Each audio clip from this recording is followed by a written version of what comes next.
बोलूँगी तो बोलोगे कि बोलती है। नमस्कार, मैं विजयलक्ष्मी गुप्ता आप सभी दर्शकों का अपने चैनल पर स्वागत करती हूँ। जैसा कि थंबनेल पर लिखा है कि ये ऑडियो केवल समझदार और न्यायप्रिय लोगों के लिए है। तो जो लोग समझदार हों और न्यायप्रिय हों वो यहीं पर रुकें और रुक करके पूरा वीडियो सुनने का प्रयास करें। बात करेंगे बहुत ही गंभीर मुद्दे पर, संविदा कर्मी वैस गवर्नमेंट जॉब एस्पिरेंट के बारे में चर्चा होगी आज। उसके पहले एक छोटी सी कहानी सुनाना चाहेंगे। मेरे गांव में एक MBBS डॉक्टर है जो अपना हॉस्पिटल एक छोटा सा चलाते हैं। एक कंपाउंडर महोदय उनके यहाँ करीब 19-20 साल से कंपाउंडरी कर रहे हैं। 2-3 दिन पहले वो धरने पर बैठ गए हैं कि अनुभव के आधार पर हमको MBBS डॉक्टर बना दिया जाए। वहीं पर एक दूसरे डॉक्टर साहब हैं जो कि सर्जन हैं, उनके यहाँ भी 2-3 कंपाउंडर हैं जो कार्य कर रहे थे और उनको भी 10-15 साल बीत गए हैं। तो उनका कहना ये है कि हमको सर्जन बना दिया जाए अनुभव के आधार पर। बात करेंगे इसी गंभीर मुद्दे पर। मैं ऐसा क्यों बोल रही हूँ, ये कहानी मैं क्यों सुना रही हूँ, अभी आपको समझ में आएगा। भारत के संविधान में अगर आपने थोड़ा बहुत संविधान की जानकारी रखते हैं और पढ़ा होगा तो वहाँ पर लिखा है कि समान कार्य के लिए समान वेतन दिया जाएगा। बिल्कुल सही बात है कि समान कार्य के लिए समान वेतन दिया जाएगा, परंतु उत्तर प्रदेश के अंदर या ऑल इंडिया ले लीजिए कि जितने भी विभाग हैं उन विभागों में बहुत सारे संविदा कर्मी कार्यरत हैं और संविदा कर्मियों के जो रूल रेगुलेशन हैं उनकी अलग नियमावली है और जो परमानेंट जॉब के लिए तैयारी करते हैं अभ्यर्थी उनकी अलग नियमावली है, उनकी अलग एलिजिबिलिटी क्राइटेरिया है। उसको वो क्रॉस करते हैं, उसको वो पास करते हैं, तब जा कर के वो परमानेंट नियुक्ति पाते हैं। अब ये सब मैं इसलिए बोल रही हूँ क्योंकि हाल ही में ECC एजुकेटर भर्ती निकली है शिक्षा विभाग के द्वारा और ICDS विभाग की कुछ संविदा कर्मी आंगनवाड़ियों द्वारा धरना दे दिया गया है और कहा जा रहा है कि हमको एजुकेटर बना दिया जाए। स्टार्टिंग में जो मैंने कहानी सुनाई है, अब आप समझ गए होंगे कि मैं क्या कहना चाहती हूँ। इसीलिए मैंने थंबनेल पे लिखा है कि समझदार लोग ही वीडियो को अंत तक देखें। ये वही वाली बात है कि अनुभव के आधार पर जो संविदा कर्मी हैं वो मांग कर रहे हैं कि हमको सर्जन बना दिया जाए, हमको MBBS की डिग्री दे करके परमानेंट कर दिया जाए। तो इस हिसाब से तो जो भी डिग्री देने वाले कॉलेज हैं, विश्वविद्यालय हैं, सबको ताला लगा देना चाहिए और जो नए अभ्यर्थी हैं जो पढ़ाई लिखाई करके परीक्षा पास करके एलिजिबिलिटी का क्राइटेरिया जो भी बनता है जिस भी विभाग में जहाँ से भी वैकेंसी आती है उसको क्रॉस करके जो यहाँ तक पहुँचते हैं उनको नौकरी न दी जाए। उसी विभाग में जो संविदा कर्मी काम कर रहे हैं भले उनकी आर्ता पूरी ना हो रही हो, लेकिन उनको अनुभव के आधार पर वही वाली जॉब दे दी जानी चाहिए। कुछ विभागों में संविदा कर्मी तो यहाँ तक बोल रहे हैं कि नोटिफिकेशन ही गलत निकाला गया है।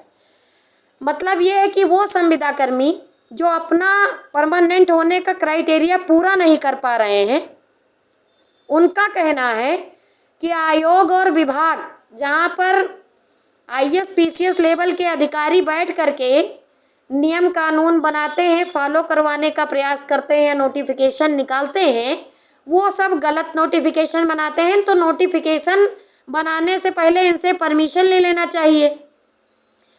कोई नई जॉब निकालने से पहले पूछ लेना चाहिए कि आपको कोई आपत्ति तो नहीं है।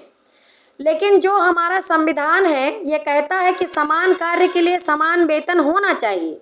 वही संविधान ये भी कहता है कि जिस भी जॉब के लिए जो रिक्वायरमेंट हो, जो नियमावली हो, उस नियमावली में जो एलिजिबिलिटी हो, उस क्राइटेरिया को क्रॉस करके परीक्षा जो ली जाती है उसको क्रॉस करके जो भी नियम कानून है उनको फॉलो करते हुए जो नए अभ्यर्थी आ रहे हैं उनको चयनित करके नौकरी देनी चाहिए।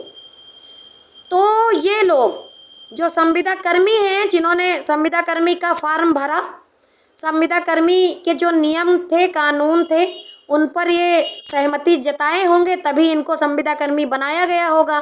ज़बरदस्ती पकड़ करके इनको रस्सी से बांध करके मार पीट के तो संविदा कर्मी बनाया नहीं गया होगा।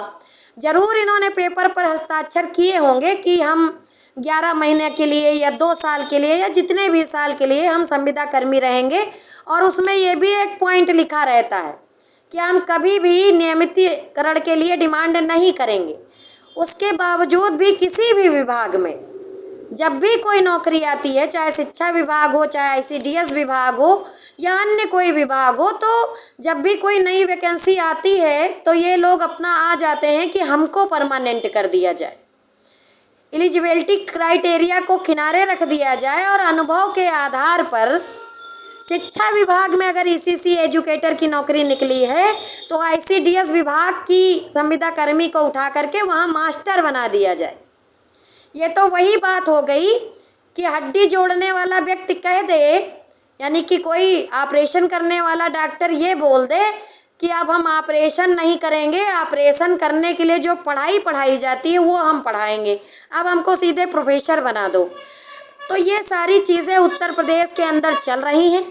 यही कारण है कि पहली बात तो भर्तियां आती नहीं हैं और गलती से कोई वैकेंसी आ जाती है, उसकी परीक्षा हो जाती है, तो ये जो भाई बहन हैं संविदा कर्मी वाले, इनका अपनी ढपली अपना राग अलग ही बजने लगता है। अर्हता को पूरी कर रहे हों, उसके बाद नियमितीकरण का ढिंढोरा पीटे तो बात समझ में भी आती है। जहाँ पर ज़रूरत है कि हम ग्रेजुएशन लेवल के व्यक्ति को लेंगे, वहाँ पर कक्षा 10 पास वाले प्रोटेस्ट करने लगते हैं कि हमको एजुकेटर बना दो।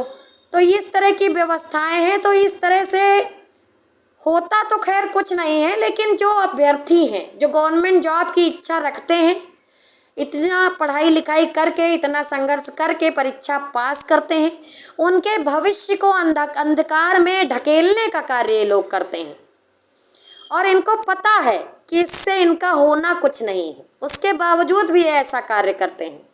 मुझे पता है कि मैं ये वीडियो बना रही हूँ, बहुत लोगों को बुरा भी लग जाएगा, इसीलिए मैंने थंबनेल पे लिखा है कि केवल न्यायप्रिय लोग ही देखें। ये कहाँ उचित है। आप अगर संविदा कर्मी की नौकरी से संतुष्ट नहीं हैं या नहीं थे तो आपको ये जॉब लेनी ही नहीं चाहिए थी, और अगर ले लिए हैं, कार्य कर रहे हैं, तो मैं ये नहीं कहती हूँ कि आप अपने हित के लिए ना लड़िए, बिल्कुल आप अपने हित के लिए लड़िए, लेकिन क्राइटेरिया तो पूरा कर लीजिए।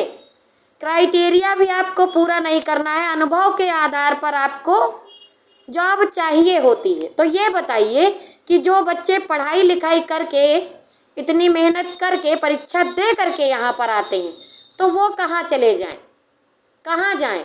यही कारण है कि लगभग भर्तियाँ कोर्ट में चली जा रही, वो कोई भी भर्ती हो। मैं किसी भी भर्ती का नाम नहीं ले रही हूँ, आप खुद ही समझदार हैं। तो यही आज का मेरा वीडियो था। धन्यवाद।